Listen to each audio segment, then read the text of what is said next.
All right. Hello, folks. Welcome to another edition of Heavy Hands. I'm Connor. That's Phil. Boy, is this not a good card that we have to talk about now. Not even worth a that's me. No. I wish that wasn't me, is what you should have said. That's Phil, unfortunately. Lewis versus Spivak is the card on the docket, folks. And, I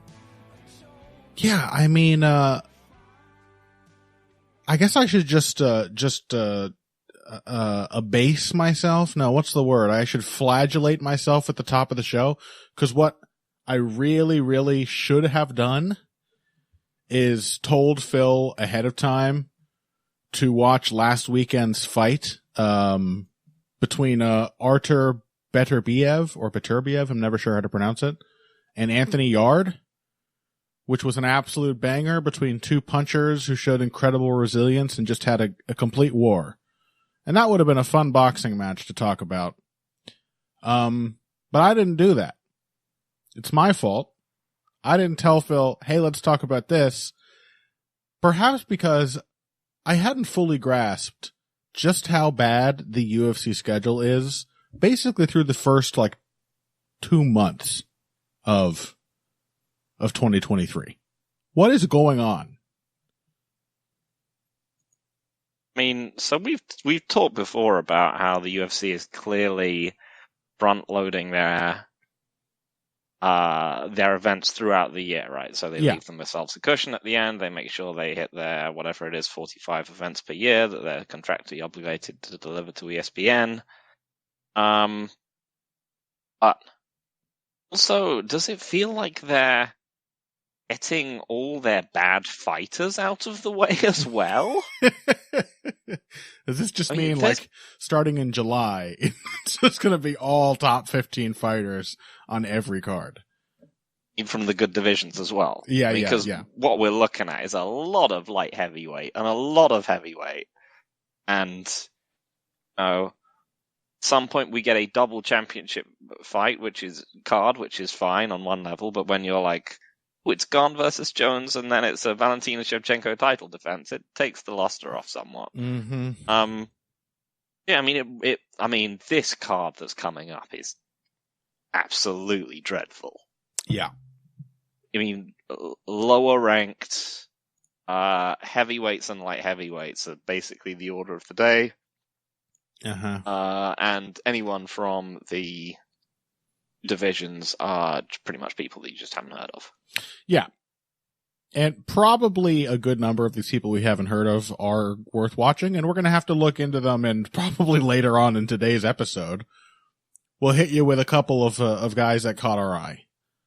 But, I don't know, man. It is the UFC. So, you do sort of, not unfairly, expect to be spoon-fed good fights, that are interesting and meaningful. And it's also, I think it is the main events too. I mean, these undercards where, I do trust there are, some scout, noticed, some scoutable prospects being brought in, and that explains why I don't know these names. But goddamn, dude, it's enough with the heavyweight, light heavyweight, and middleweight main events. Enough. What are we doing? The vast majority of the roster are dudes 155 and below, who are way better to watch. I mean, I know we've been banging this drum for a very long time, but it feels almost more pronounced than ever that, the quality of MMA you get above 185 and at 185 is just not very good. And they just want memorable guys who might give you a cool KO in the main event, and that's why Derek Lewis is such a pay-per-view and fight night mainstay. Yeah. Unfortunately, he is the current version, and I guess this does actually speak to your point. is that the general level of skill has decreased. He is exactly in the position that Mark Hunt used to be in. Yeah. And I know this because I used to have to write previews of the co-main and main events of UFC events, and boy, did it start to become difficult to write things about Mark Hunt after a while. I mean, I love Mark Hunt, man. He's so cool. There's really not a lot you can say about this guy other than, like, got a good left hook. He's got some sneaky variances on his timing. He can low kick, and he's maybe a better wrestler than he used to be. Yeah. And so, yeah, anyone who's stuck doing preview duty is going to be, oh my God, pressingly familiar with Derek Lewis. I was just going to say, God, imagine if I still had to do previews, and then I realized I kind of do. I have to do the fifth section. I have to talk about all of these fights one way or another. Yeah. So, you know, this I think will be a combo, preview episode and also a bitching about what we have to preview episode. I know there's certain segments of the fan base that absolutely loathe that. One wonders how they have listened to the show to this point. With our, as I said last week, one of the great things about having somebody like Dan on, Dan Tom, that is, or like Ed Gallo, or even like Ben, is their refreshing earnestness. Whereas you and me are like cynical pieces of shit. But God damn it. I mean, like if this card doesn't warrant cynicism, I don't know what else to say. So in addition to bitching about it. So you turned down my offer to preview Fedor versus Bader 2. Well, you can talk about that. What? Let's do it. And there was Fedor's so much... on a 2-fight winning streak. He's back in action. He's in his third prime. He's in his whatever. Third, fourth, or possibly fifth prime. Uh-huh. Oh, okay. He beat Tim Johnson in his last fight. And Rampage Jackson. Oh my God. These divisions are so depressing.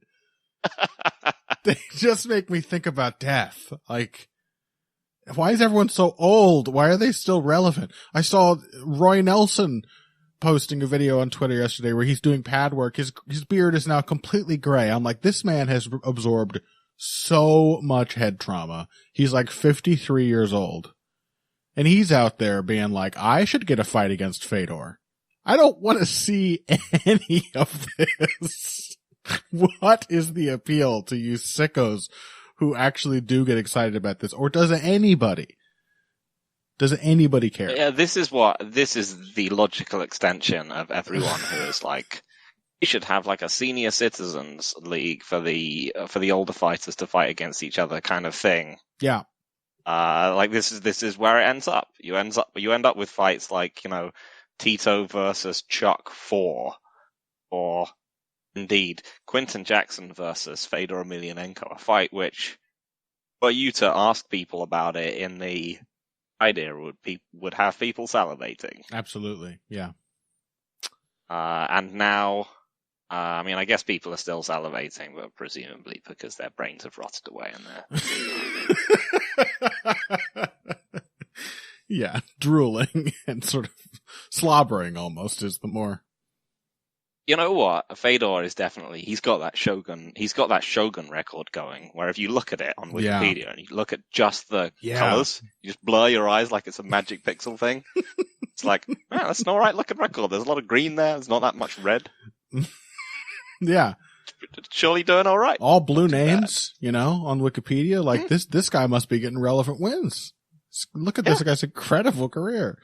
Yeah. It is a wonderful demonstration, of just how useless a record on paper can be to evaluate how somebody's doing. Yeah, you're absolutely right. And therefore a huge indictment on his division that he is still getting all these wins, just like Shogun. Okay, well, enough of just bitching about it. Let's actually talk about the main event. We mentioned it about 8 minutes ago. Derek Lewis versus Sergey Spivak. That is your headliner for this weekend's UFC card in Okay, they haven't, but the UFC Apex. Great. So we're gonna get to hear the sound of two chuck roasts slapping together with no audience noise to get in the way. No, you don't want any accidental atmosphere or excitement introduced by the live fans. This is corporate mandated content provision. So, tell me, Phil, about Derek Lewis and Sergey Spivak. So, I mean, the question is, has Derek Lewis deteriorated to the point where he can lose favorable style matchups, or has he simply been losing recently to bad style matchups? Yeah. Because it is a bit Sergey of an Spivak, open question.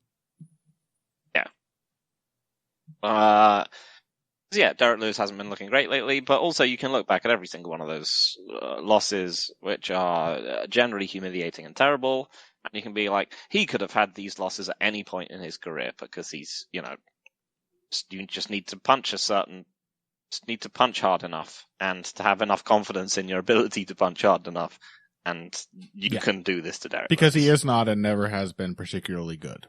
In fact, he has always been quite bad. He's just massive and powerful. But also, as we've said many times, people who try and wrestle with him almost always just tire themselves out, unless they're actually, genuinely technically good. Yeah. And, or they have essentially the one thing which could just wipe Derek Lewis out, which is the ability to attack the back once he just gets on all fours and stands up. Mm-hmm. And no heavyweights have those qualities, so. Well, I mean, Daniel Cormier did, but whether he's actually a heavyweight is highly debatable. But yeah. So Sergey Spivak just seems like he should be one of the people. Like he is. I do actually like Sergey Spivak. Me too. I think he's one of the more interesting heavyweights for sure. Yeah, I think he's genuinely improved over his time in the UFC. He's an actual deserves his position as a sort of mainstay and has kind of earned this position, even if Derek Lewis hasn't. Yeah, I mean, let's be honest. Divisionally, this is perfectly deserving of a main event. I just don't want to see any more heavyweight main events. But this is perfectly like the right degree of relevance for a fight night main event. Yeah, I mean, but I generally feel like it should be sort of title eliminator type stuff, and there's I mean, what is going on at heavyweight? I mean, I guess guess the title was just eliminated. Yes, when they, could not meet Francis Ngannou's demands for more money. Yeah, so there's Garn Jones, and then behind that there's Stipe and Blades, and then behind that there's potentially the winner of this. Yep. So, I mean, we're talking at least another fight for whoever wins this. Not going to be in any rush to give Derek Lewis, a man who, apart from anything else, seems to have Cowboy Cerrone-esque tendency to detonate and under high pressure. Mm-hmm. And, like hometown crowds or a title fight, for example. Yeah. I don't think they're going to give him a title shot anytime soon. Yeah. I almost wonder. But yeah, other than that, I mean, it's a question of is Derek Lewis, now just going to have fights where he gets taken down and then just gets destroyed rather than getting up? Or, I mean, alternatively, is Sergey Spivak actually good enough to be a genuine finishing threat on the floor, other than just being a heavyweight person who has built a top game around the concepts of allometric scaling and the fact that heavyweights can't get up when another heavyweight is on top of them, apart from Derek Lewis. Apart from Derek Lewis. Yeah, I suppose from that perspective, I'm somewhat interested to see, what's the low watermark of Derek Lewis's ability to sort of accidentally out wrestle people. Because Spivak is, as all things, Spivak is a a very good wrestler by heavyweight standards, and by the standards of MMA technique, not that great. Like, are we trusting the takedowns he hit on Augusto Sakai? I think there were 3 in rapid succession, because that's how good heavyweights are at stopping takedowns. Are we trusting those takedowns to work against Derek Lewis? One was an incredibly awkward, reap throw. Like a hip toss, leg reap combo type thing. It was not done from like a correct position. Did not have the right leverage. It's just that, the guy he was fighting was like a lumbering, pudgy man. One was an inside trip, which followed one of the worst shot entries I've ever seen. Which maybe that's an advantage. Maybe Curtis Blades having an actual level change shot is what got him killed. And just sort of stumbling forward with your arms out, going in for a hug is a better approach. And then the other takedown was, it was a similar kind of thing. It was just like an awkward clinch, like looks like 2 guys sort of tussling in a Waffle House. And then somebody gets their leg behind the other guy's leg, and because he's the first one to think of it, it results in a takedown. Is that going to work on Derek Lewis? I'm kind of skeptical about that, to be honest.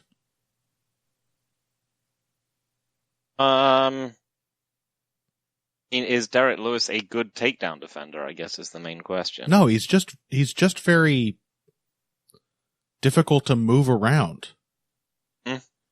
He's just very rooted and strong. And this is the reason that so many people who have tried to wrestle him just exhaust themselves. Like, these are horribly inefficient takedowns is the main thing I'm getting at from Spivak.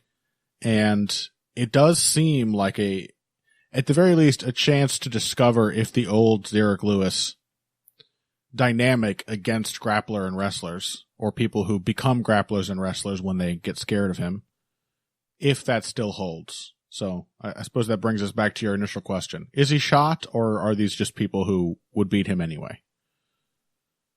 And how long does it take for a UFC heavyweight to become truly shot? And if aside from, obvious injury candidates who flamed out like JDS or Kane, the answer is often a very long time. Mm-hmm. And when the decline comes, it is swift and pretty final. I think this is a fight where Spivak can definitely win it given his skill set, but you've got to ask yourself, it's an IQ test. I mean, that's what Derek Lewis is. Yep. Spivak has several things that he can do in this fight. Firstly, if he can bring himself to strike with Derek Lewis, he actually has quite a good jab. He does. He's actually an okay striker now. And this is one of the things which has just consistently undone Derek Lewis. If you just come up to him and just stick your hand in his face, he mostly just recoils and backs off. Yeah, his defense isn't good at all. I mean, goes without saying, it's heavyweight, but he's a better striker, but he is an awkward one. And I can definitely picture him, getting into range, and then just a huge punch comes, and of course he's like, lean backwards and flail with both hands. It is really embarrassing, I gotta say, just as a minor side point, how even not at heavyweight, so many MMA fighters, fighting technique is in many ways, the idea is to override instinct. Because your instincts for fighting aren't good. You don't have any claws. You don't have any sharp teeth. You're a naked ape, and you're not as strong as the real apes. So, as a human, your instincts for fighting don't even involve, balling up a fist and hitting somebody. The human body is just not built for this. And so, flinching and flailing, these are things that you really think should be kind of burned out of a fighter's brain pretty early into their career. And it just isn't. There's a lot of guys even at a very high level who They see a strike coming, they're not sure what it is, they just reach out both hands and sort of lean away. I don't know how that's allowed to persist.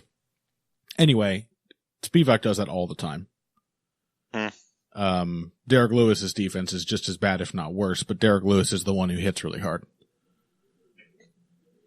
And then I just wonder, I don't know. I mean, the problem with the recent Derek Lewis fights and trying to guess whether he's shot or not is that none of these fights really explore the sort of classic Derek Lewis fight-winning dynamic. These are all just punchers who just, go out there and beat him up. Or there's Cyril Gahn, who's, not a puncher, but a serious athlete and fast and long and has enough technique at the right ranges to just completely carve through someone like Derek Lewis. That was an easy fight to pick. I don't know I don't know what the bar is. Like, Spivak is so clearly a better wrestler than a lot of the guys who have failed to out-wrestle Derek Lewis, but he's also so clearly not really a good wrestler. I mean, you don't have to be, I don't think you have to be a particularly good wrestler to out-wrestle Derek Lewis. No, but to do that and turn it into a sustainable winning path in a 5-round fight. Yeah. That's the question. That, I think to win this, you have to, Spivak has to basically jab a lot, get Lewis on the back foot.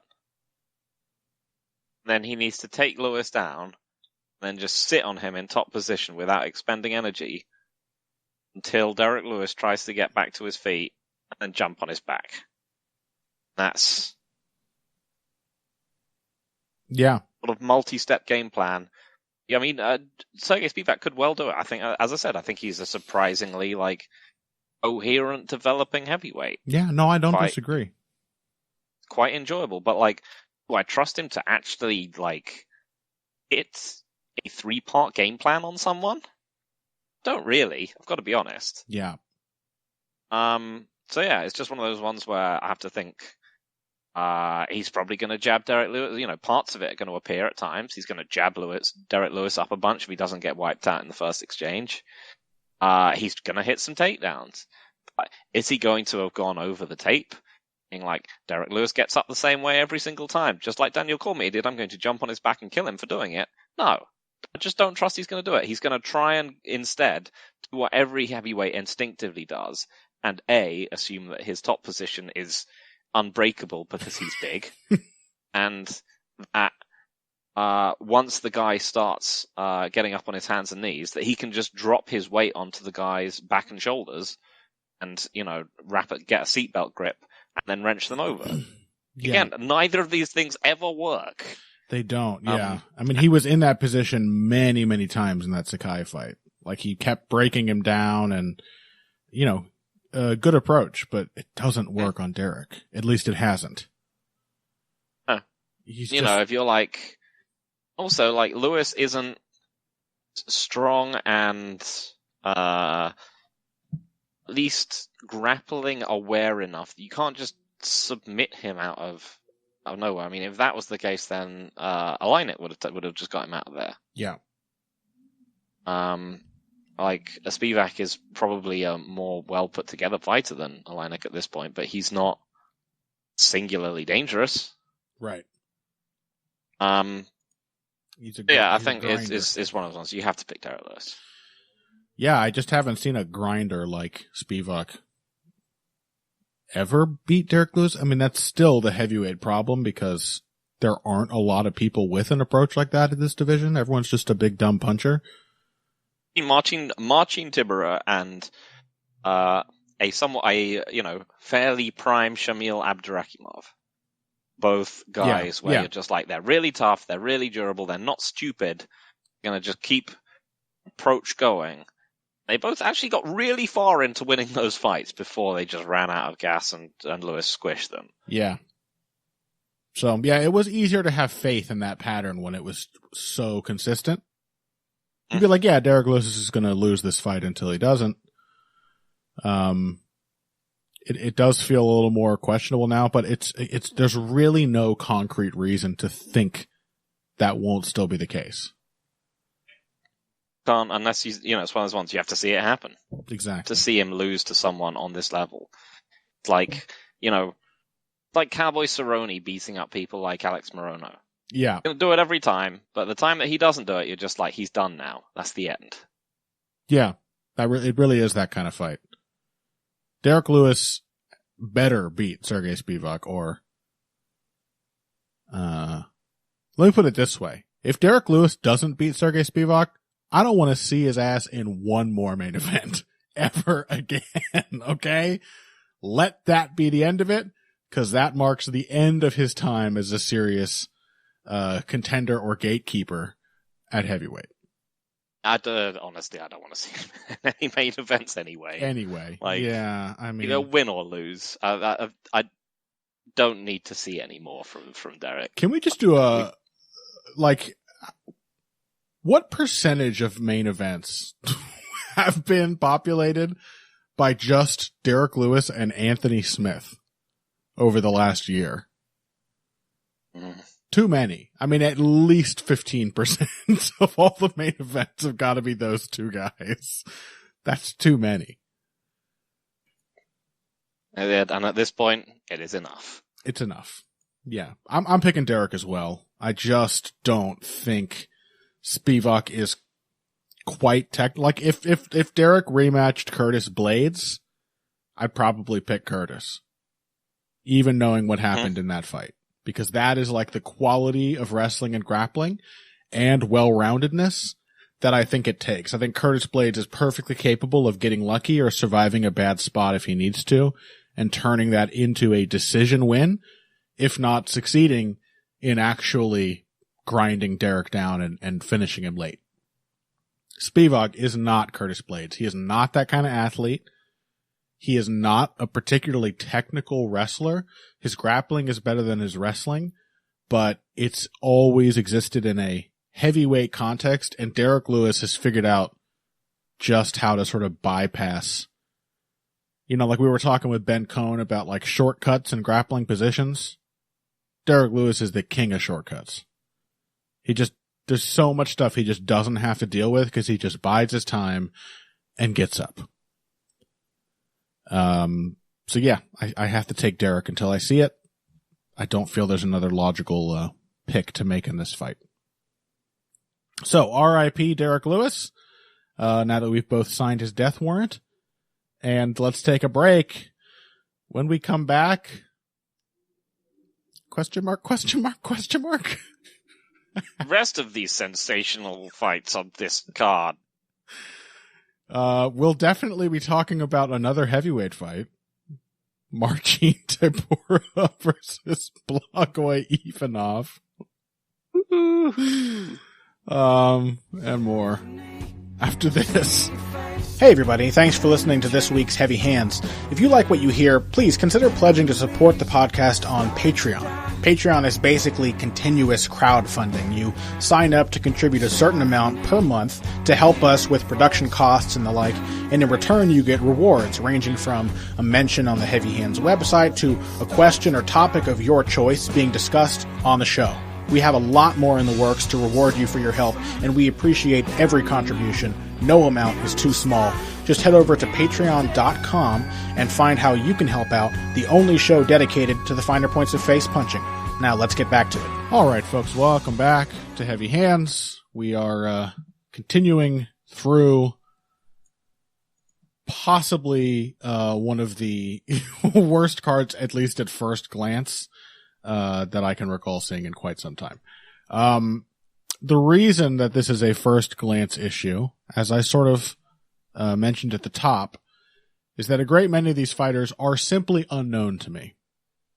And this does not necessarily mean that these are not good fighters. Like, I have many blind spots. Victor Henry was pretty much unknown to me before his UFC debut. It was all the other nerds who were getting excited about him that informed me he was someone to pay attention to. And as a contrarian, I discounted those excited yammerings. Which are losers. Yeah, I was like, well, you're all nerds, so probably he sucks. He didn't though. He's good. And I think that might be the case for some of these guys, but it's not entirely clear. What this card is the conclusion of the Road to UFC tournament that you have definitely heard of and followed. Which are like, it's like Asian Tough. Wow, you're really selling this to me. Really, like breaking down the Tough China winners. I mean, I don't think it's exactly like Tough, but yeah, it is like a format that for Asian fighters to get into these tournaments. I think there's a reality show element, maybe. I don't know, or people do blogs. You know, I definitely know that like Korean Zombie and his team have like done some blogs about this tournament. Anyway, it's the second time they've done this, and it gets absolutely zero press outside of the countries where presumably where it from whence it draws its fighters. And so yeah, this has been going on. Literally nobody in my circle has talked about it the entire time. And here we go. It's really no more or less meaningful now that the tournament finals are happening than your average Tough finals, to be fair. And those are things that occasionally someone English speaking does mention. Still doesn't mean anything more or less. I mean, notably, at least the Tough finalists for like finales, at least they get to be on the main card. Yeah, I mean, yeah, that just drives home even further the sort of weird, I don't know, like the weird like black hole of marketing that this tournament series seems to exist in. Every single one of these guys is almost every single one of these guys is on the prelims. I mean, I think literally the four. Yeah, there's the finals. 4 finals, and they're all on the prelims. I mean, this is just something. I mean, it's just part of the UFC's international retraction.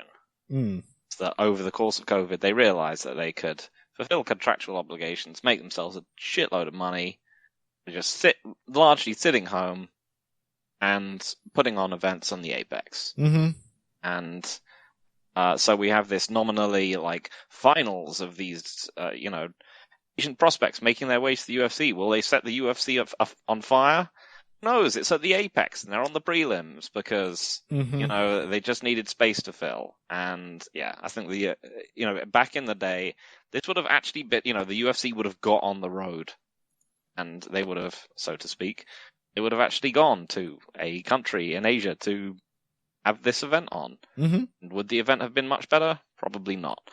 But yeah, this is certainly like endemic of the fact that the UFC has just realized, just got a lot of money from ESPN. It's got lots of money from DraftKings now. Mm-hmm. And all it needs to do is, and it has, DraftKings has its nice growing market of domestic US gamblers, thanks to gambling being federally legalized in the US. And yeah, it's just like, why would we go anywhere else is the main thing from the UFC. So, that's what its UFC, that's what its international ambitions are nowadays. They are, they're broadly like, if this works out and we get something out of it, sure, but let's not put any effort towards it whatsoever. That basically seems like, what we are now watching the fabled conclusion of. So, I guess since we've already started off on this, screed, I suppose you could call it. Let's talk about the two guys that we have just been paying attention to. Why have we paid attention to them? Because they're the bantamweights. These guys are Toshiomi Kazama and Rinya Nakamura. I'm quite sure I'm getting the emphasis wrong on those names. There always seems to be like a really short syllable in a lot of Japanese words that I miss until I hear a Japanese person say it. Maybe it's Toshiomi Kazama or something like that. You know what I mean? It's because there's no I think it's like there's no emphasis on stuff, so it would be Kazama and Nakamura or something like that. The name Yusuke always gets me with this. Yeah. Yusuke. There's like a missing syllable in there to my ear. Anyway, Kazama, Nakamura, that's how I'm going to say their names for now. Yeah, 2 bantamweights, both willing grapplers, both very raw. It's a little difficult, in fact, to get a super clear read on what their styles are. Particularly, I think Nakamura, like he looks a little more promising. He's got, first glance, he's in like a good stance. He's applying pressure. He moves his feet pretty well. Isn't like crossing his feet, isn't like having difficulty sidestepping or circling his opponent. He has some, like, actually not, I was just complaining in the previous segment about horrible instinctive defensive reactions and how unsuited they are to a fist fight. And he doesn't seem to have those. I mean, like, I wouldn't say he's a great defensive fighter, but he does sort of like throw up an actual deliberate guard when he feels threatened, or he jumps back out of range and tries to circle away. I mean, I think the 2 things you have to take into account with Kimura is that he's obviously extremely physically talented. He was apparently the under 23 wrestling world champion. That he's also insanely early in his MMA career, which does actually make him look like he's might be a very good prospect down the road, because he does look quite disciplined.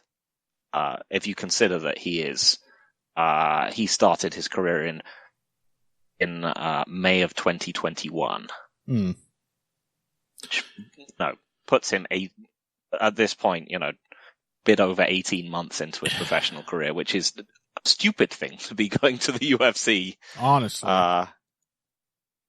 During. But, given that he is 18 months in, you can see visible improvement between fights. As you said, he does a good job of keeping his stance. He's quite mobile. Despite keeping his stance, he doesn't just stand there waiting for stuff. He can move around without compromising himself. Does tend to swat at things, but he also has some actual defensive reactions which are clearly being drilled into him. Given the fact that we're talking about an 18-month prospect, he looks very good. Yeah, and this probably means it is an incredibly stupid idea to throw him headfirst into the UFC's bantamweight division. But yeah, he's going to get torn to shreds unless he is like a Max Holloway level phenom. Which basically only Max Holloway has ever been. Like, honestly, he is. It's basically Max Holloway and John Jones, the 2 people, and to a slightly lesser extent, Peter Yan, are the only people who have survived being thrown into, like, top level competition, essentially, right from the beginning of their MMA careers. Yeah, maybe GSP as well. Even he had some. I think his debut was against Ivan Menjivar. I mean, I'm pretty sure he started Ivan Menjivar is a very small man. Yeah, but it is like an actual experience. That's not a debut opponent for somebody who's never had a professional fight. I mean, it's someone from, like, any weight classes below him? Me? Well, he ended up there. I think they were the same weight class at the time. Yeah, but GSP's just a hoss. Man. Yeah. Yeah. But anyway, the point is, it's a very, very rare thing for somebody with this level of experience, and this visibly raw. I mean, as all these guys were in those early fights, to one extent or another, to actually just survive the UFC meat grinder. So yeah, I don't know. I mean, it's increasingly these days a little troubling when a super young prospect like that gets here, especially because he does look like he has potential. I think you can map that just based on how radically different his fights are. You can watch over 4 fights, all of which happened in like the span of a year. And one notable thing in particular is that, like, a lot of Japanese fighters who get to the UFC don't seem to sort of conform to the like broad. They don't seem to conform to the sort of metagame that defines modern UFC fights, which is generally, pressure and pace and wrestling. And like we're going to talk in a minute about Tatsuro Taira, another very good, very athletic Japanese prospect, who was having, I think, his third, possibly fourth UFC fight here on this card. And he is a classic, to me, like Japanese MMA prospect, in that he's very good, but he can sort of get suckered into whatever fight his opponent wants to have because he just isn't like proactive enough. And so maybe it's not even just entirely pace. It's just, are you dictating the fight? And that is something I think even in his rawer form a year ago, you can see that that Nakamura did have. I mean, he was instinctively, I think, a pressure fighter. He wants to close in. He wants to use his footwork alone to make people uncomfortable. And since those earlier fights, his pace has skyrocketed as well, where he is now pressuring and creating threats and stringing his shots together. Whereas before, I mean, I watched his fight with, what's the guy's first name? Caetano. And yeah, he's pressuring, but at a certain point, Caetano kind of figures out that there's not a lot actually, this pressure's not necessarily threatening that much, and just starts like throwing punches back whenever Nakamura gets in close, and lands an awful lot in the third round of that fight. You watch Nakamura's most recent two fights, that is not really the story. You're looking at an aggressive, hard-hitting fighter who also has the wrestling game to just sort of pull out when it's least expected. So he looks really solid. And yeah, what do you make of his opponent, Phil, of Kazama? So I think he is definitely someone who does actually try and enforce his will on the fight, but possibly to his own detriment. So we're talking someone who is, I would say like a three-dimensional fighter who perhaps sometimes doesn't necessarily want to be as three-dimensional as he is. So he's a pretty aggressive puncher on the feet, and also a fairly aggressive takedown threat when it comes to the grappling. But much of his offensive wrestling is enthusiasm over technique. You know, shooting from his knees, kind of losing position and still trying to power through it. It's one of those ones where I think, you know, he could potentially trouble Nakamura just like on the feet. He seems like he's quite an accurate puncher, just given the fact that, as I said, Nakamura seems to be getting better at just leaping in and out of range whilst holding stance and, you know, having some defensive measures up in place at the time. I don't think he's going to be able to clock him on the feet, but beyond that, it's the fact that Kazama seems like he's very like pathologically keen on initiating wrestling exchanges when they're not going his way, and that sort of seems like a bit of a death sentence. Yeah, I would also say, yeah, just, I mean, I think there is a chance that we actually get a lot of pocket exchanges here. You know, maybe they get separated periodically by Nakamura's footwork, you know, of which Kazama does not appear to have much at all. But the other thing about Kazama, I mean, this works both for him and against him. He reminds me more of like what I associate with like Japanese and Korean boxers. This man will take a punch and just keep firing. And I think that actually, again, yeah, he actually reminds me of a Korean fighter more than a Japanese one, I think. Yeah. But Japanese MMA boxers also tend to be, and as an MMA fighter for sure. And I just wonder how much Nakamura has developed since those earlier fights of his that I watched, where, like there was sort of the feeling of a bit of like a Conor McGregor kind of thing, where like you see all this poise This is that one sequence I always remember from McGregor's first fight with Dustin Poirier. I mean, this is McGregor at the peak of his powers. And he's like walking Poirier down, and he like puts his hands behind his back and like juts his chin out there. Which is, you know, a thing you do obviously when you have amazing defense. Because you know the guy can't hit you. And then Dustin Poirier swings on him and he like hits him. And then he sort of like immediately has to get his hands back and shell up to try and block the next punch.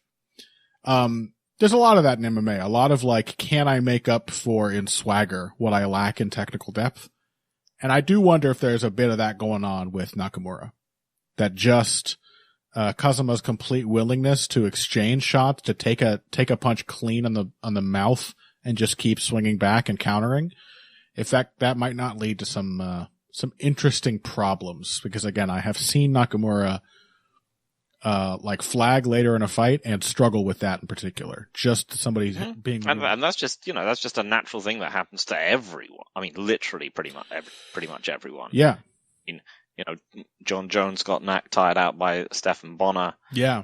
Max Holloway, you know, was clearly cowed when he fought Conor McGregor. Yep. So yeah, I mean, it's just something that can happen. It's just something that people have to learn through experience. Yeah. And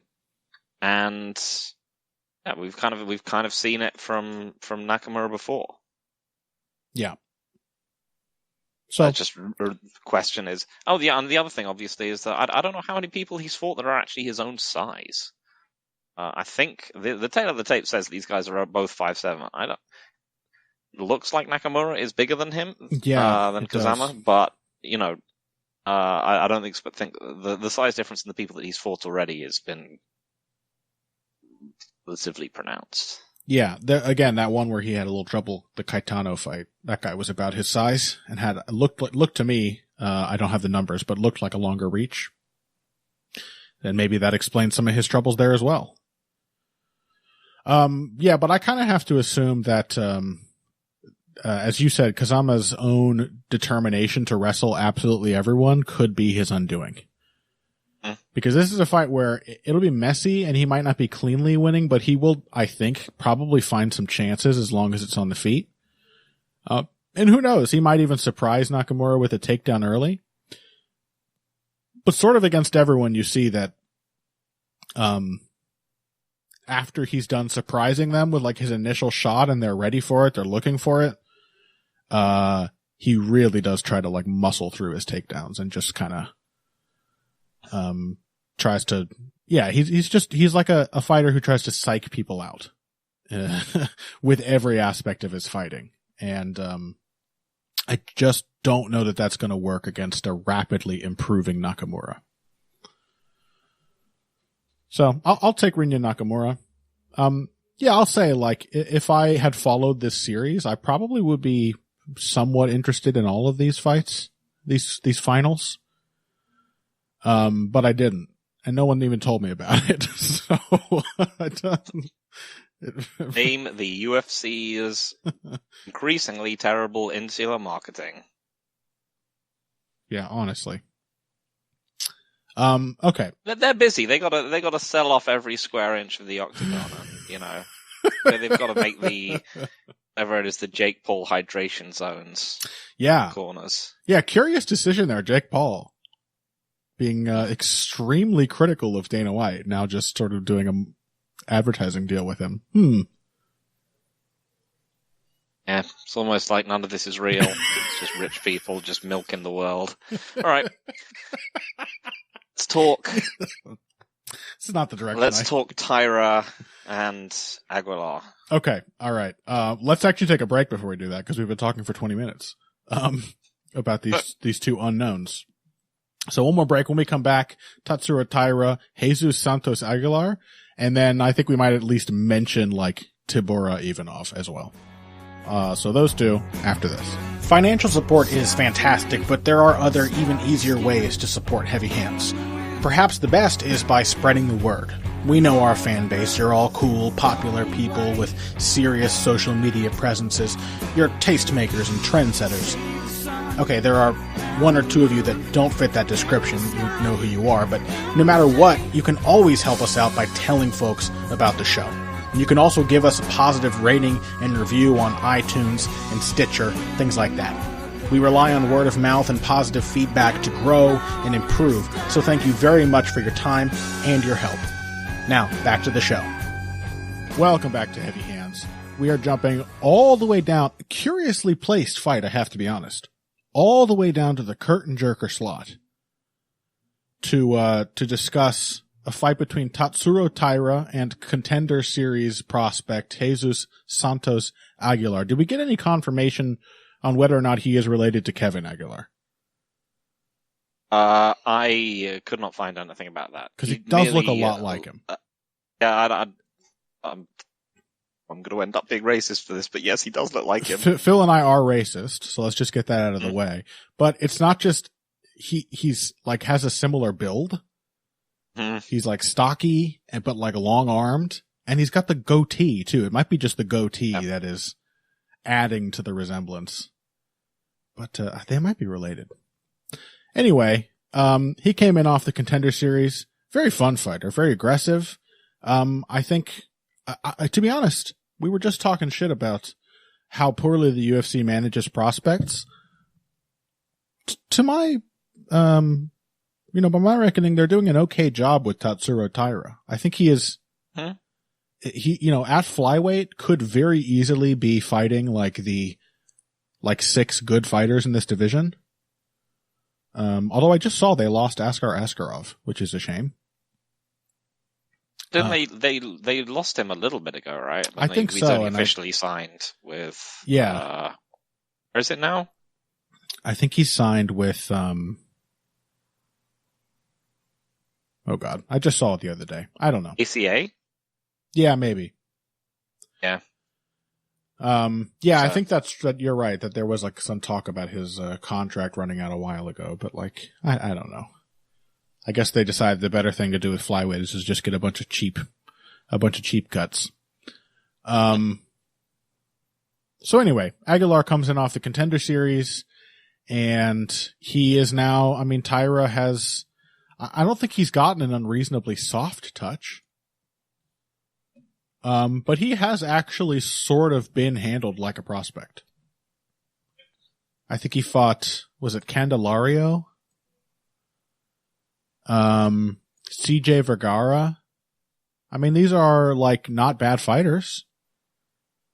They have winning records. They're fellow prospects, you could say, pretty young in their careers, but they're perfectly reasonable opponents for Tatsuro Taira, who's now only 12-0. And here we have, Jesus Aguilar, another one who is like a, winning record, clearly a solid fighter, but, not good yet. Not really good yet. So, maybe occasionally they get it right and they actually bring a fighter along. Although you do get the sneaking suspicion that it's by accident. So. Yeah. Mm-hmm. I think Taira is going to be a really good action fighter for the UFC. Because kind of can't avoid the action. Right, yeah, this is the thing, is that, for someone with his professional and amateur record, so how many, what's his pro record? 12-0. That? 12-0. Yeah, so he's 12-0 and was, 9-0 as an amateur. He's not offensively there. Which he's a big flyweight, and he's he's offensively capable on the feet, and also a very good wrestler and grappler, and a very good athlete. Yes, but the way he fights means that this man is getting hit all the time. The fact that he hasn't been KO'd by accident in these fights means that he probably has some aggression and toughness to spare. Because talking like broadly someone with the skill set of like Matt Schnell, without, and I say this knowing exactly what I'm saying, without the defensive mindset of Matt Schnell, or the defensive skills of Matt Schnell. Yeah. I mean, the thing is I think he's significantly more defensively minded than Matt Schnell, but Matt Schnell is actually a better defensive technician. Mm-hmm. Schnell has better footwork. He's got better slips and counters, and when he is fighting like the once every 4 fights, Matt Schnell fights like carefully and safely. He keeps a nice defensive position with his hands and uses his jab to keep his opponent at bay. I think the real problem with Taira, is that, as I mentioned before, he sort of conforms to the stereotype of Japanese MMA fighters in that he is not proactive. He just spends a lot of time just sort of seeing what the opponent wants to do. I actually think he moves pretty well.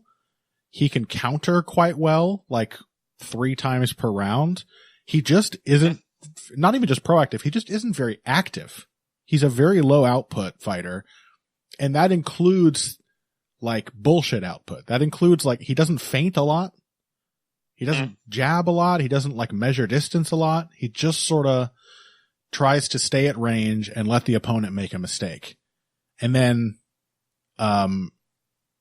again, like once around, he will just completely obliterate somebody with like an effortless takedown and crush them on the floor. Mm-hmm.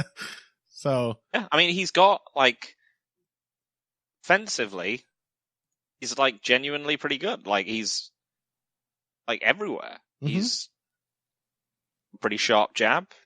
He's got a decent right hand. Mm-hmm. He can throw knees and kicks without too much telegraph either. It's just like, he just doesn't appear to be thinking about what's coming back at him a lot of the time, apart from making some attempts to get back out of there.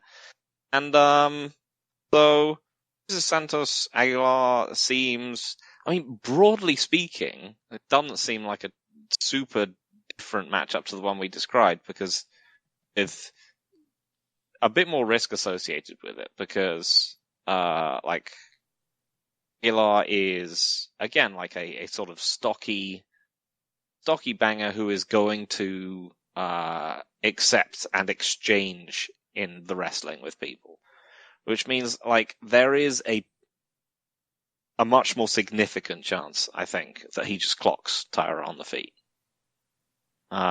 yeah, I think that's just always going to be a present in all of Taira's bouts. sure.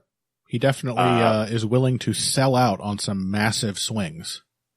Aguilar. But also, as you said, Taira is very good wrestler, a nasty lockdown grappler, Yep. in a way which perhaps Nakamura isn't. Yep.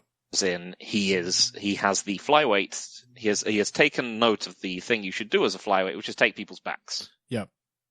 To stop them scrambling. Take advantage of their desperate need for scrambles by denying them the opportunity.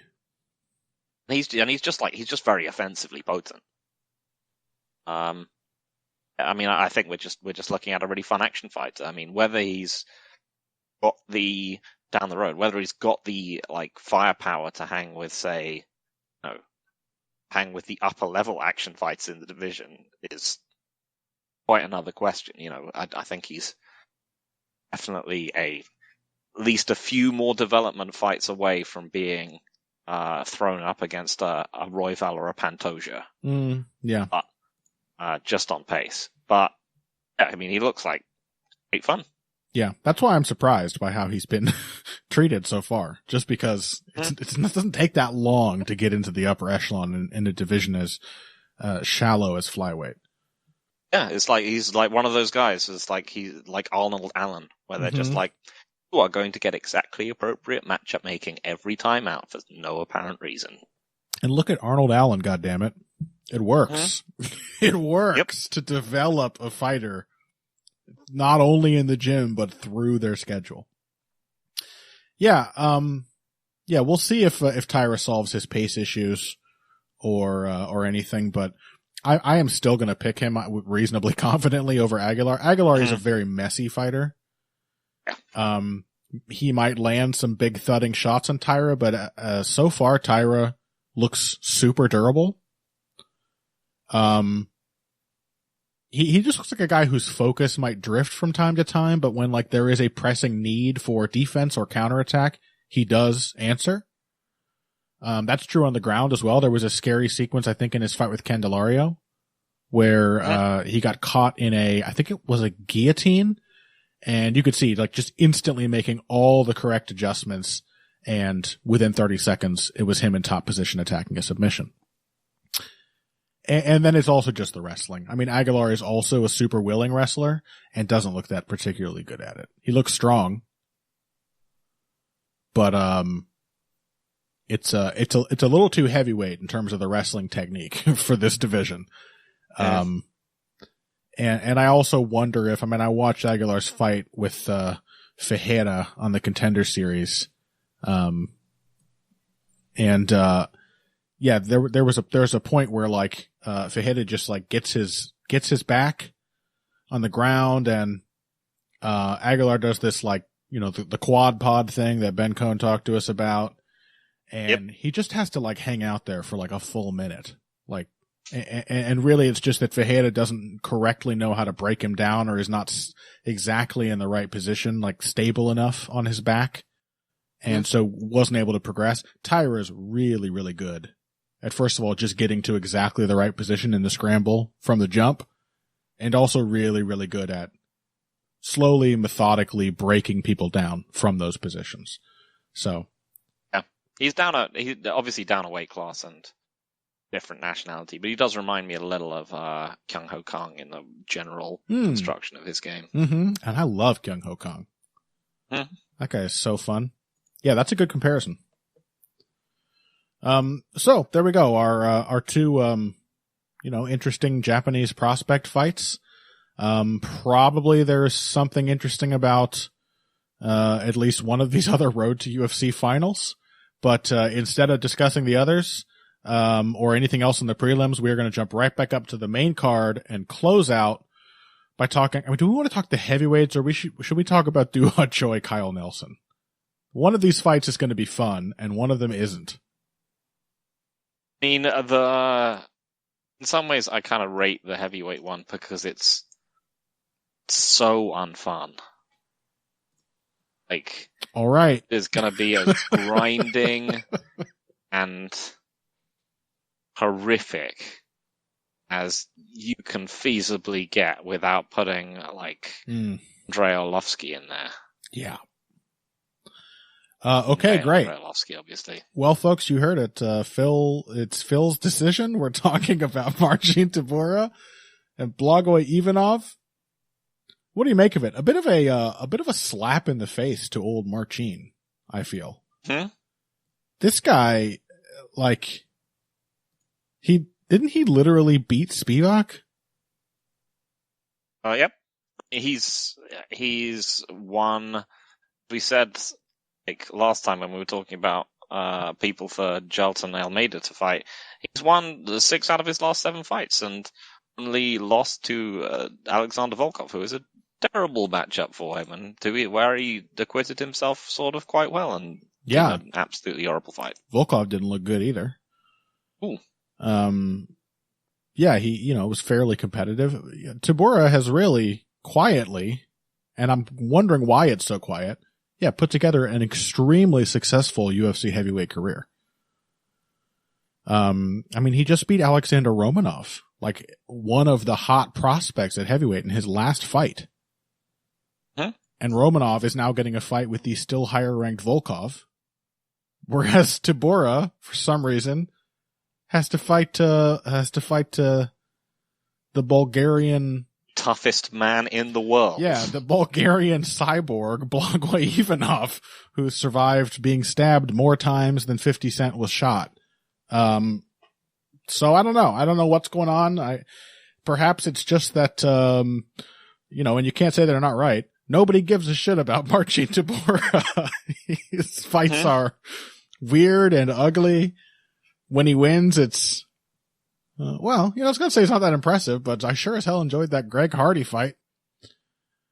Yes, indeed. So I don't know. But yeah, Tabora is a good fighter, and Ivanov, meanwhile, is a fighter I always describe as extremely solid. In what way do you mean solid? Not just that his... Do you mean that he is well-rounded in his terms of his UFC skills? Or do you mean that he is literally just like a block of concrete? Yeah, his hide just doesn't... I mean, because that is also how I would describe, Goy Ivanov's primary weapon. That is simply, as I said, the toughest man in the world. Yeah, I guess that is what I mean. I mean, he's very tough, and he just doesn't give a lot away. I wouldn't even say he's particularly well-rounded, although he's, better than a lot of heavyweights. But he is a very patient fighter who does not give a lot away. He doesn't take a lot of undue risks. He doesn't put himself in bad positions. He handles bad positions very patiently, and when you threaten him in any way, he counterpunches. So, he is a difficult guy for most people to look good against. That's usually what a solid fighter delivers in my parlance. Difficult to look good against him. And somehow Tabora has the same quality without appearing solid at all.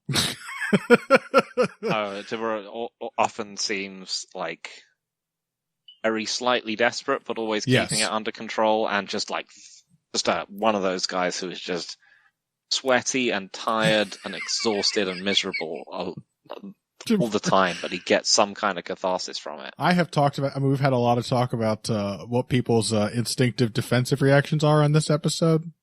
I have mentioned this before, but Tabora literally, when he realizes he needs to block a right hand, he literally just puts his forearm in front of his face. Nice. Not like a cross-armed guard, not some kind of systematic. He just sort of covers his eyes with his elbow. It's really, really awkward. Yeah, desperate is exactly the word I was going to use. And yet he has the results of a very solid fighter. Which one of these men is older? It's got to be Ivanov. Without looking at Wikipedia. No, don't tell me I'm wrong. Is Tabora older? He is older. Blagoy Ivanov is a baby. He is 36. Wow.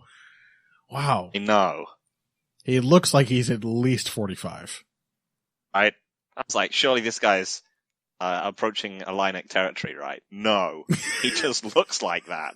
He's in the prime of his career. That is astounding. And Marcin Tabora has a baby face. He's 37 years old. Huh? Fucking hell. All right. I was thinking he's gonna surely Tibora's gonna be 6 years younger than him. And I looked it up and I was like, what? Yeah. That is a shocker. I gotta be honest. That just seems wrong. In fact, I don't believe it. I disagree. It's just lies, yeah. Yeah, I disagree. I'm co-signing on it. At some point, the perception of reality has to reality has to bow to our perceptions of it. Mm-hmm. I think from here on out, Ivanov is 44 years old, and Gene Tabora is 35, and it's not going to hear anything to the contrary. If we believe it enough, someday Ivanov himself will start. Yeah, we'll start answering the question, "When was your birthday?" with sometime in the 80s, early 80s. It would have to be in the 70s. Would it? I don't know. I did some really rough math. You're right. Yeah, late 70s. Okay, fine. Mid 70s. Whatever, Phil. Tell me about the fight. Why is Tabora going to win this one? Because he can keep actually a pretty good pace. Yep. Huge weapon at heavyweight. Like that Ben Rothwell fight. Mm-hmm. He showed that he couldn't really stay away from someone whose knees just don't function as knees anymore. Mm-hmm.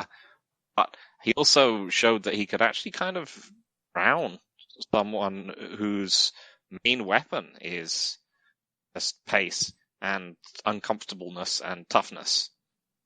And Ivanov is a good counterpuncher for heavyweight. Mm-hmm. he can just be outworked. Yep. The people that he's fought have been either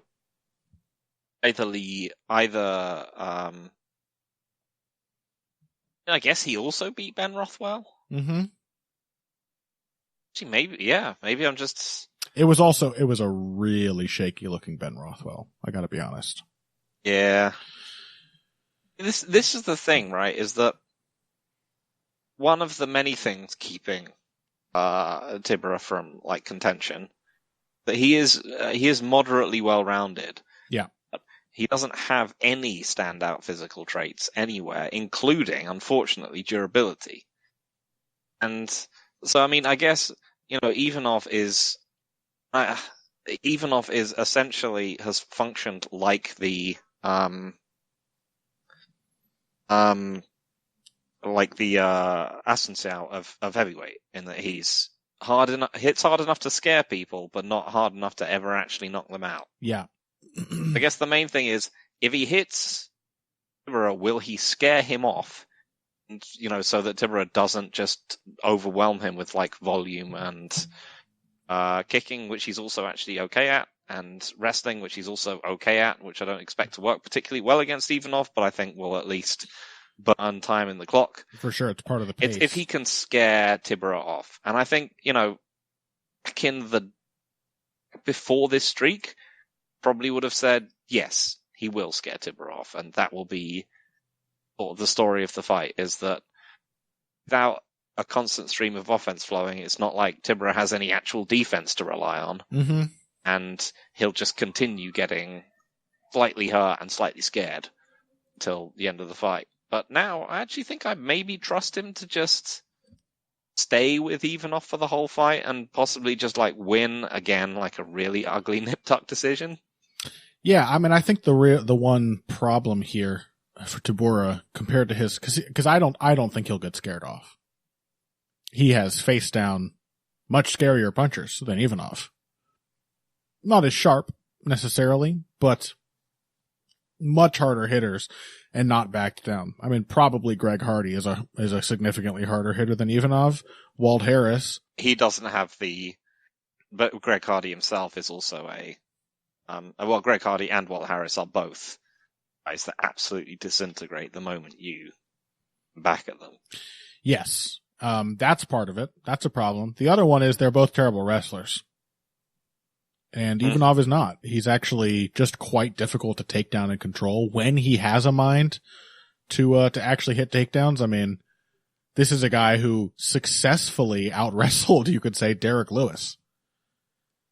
It didn't lead to a win, but that's because he, burned so much time trying to get his takedowns that, he exhausted himself, and I don't know. I barely remember that fight.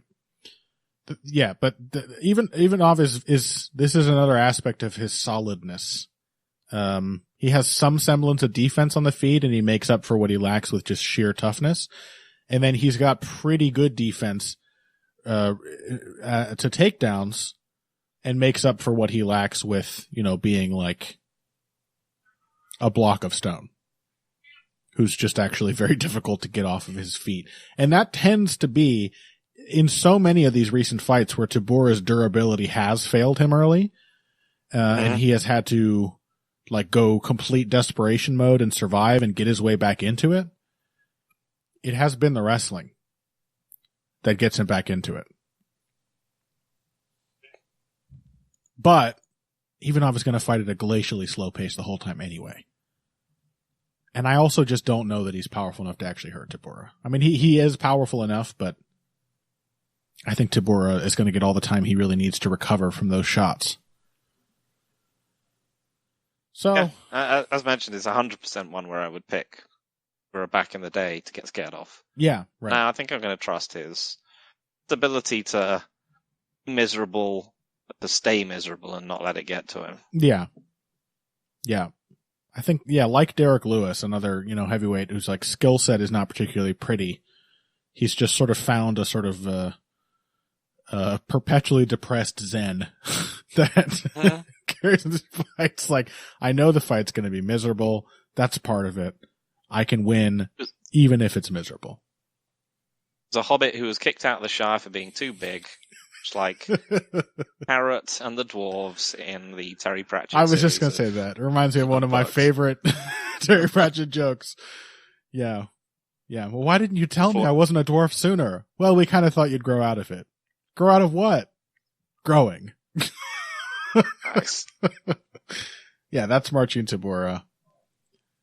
And he's learned to acclimate, I think. Yeah, absolutely. He just hangs tough, man, and he has hung tough against, again, much scarier and more aggressive punchers, and otherwise he just tends to outlast people. I do think this is an interesting one. It's just people do tend to kind of bounce off of Ivanov. Yeah, so it's a close fight, whatever else you say about it. Like this Absolutely. is, as I said, very well-matched people, just not necessarily in ways which are going to guarantee a exciting watch. Yeah. So, thank God that's the one we talked about. I am actually interested in it. It was one of the first ones that caught my eye. I like Tabora. I like Ivanov. It's a heavyweight fight with some unusual heavyweight dynamics. It isn't just who lands the first hammer. By that metric, it's better than the main event. Anyway, that's Lewis versus Spivak, aka the Road to UFC Finals, and a smattering of selected fights from that card.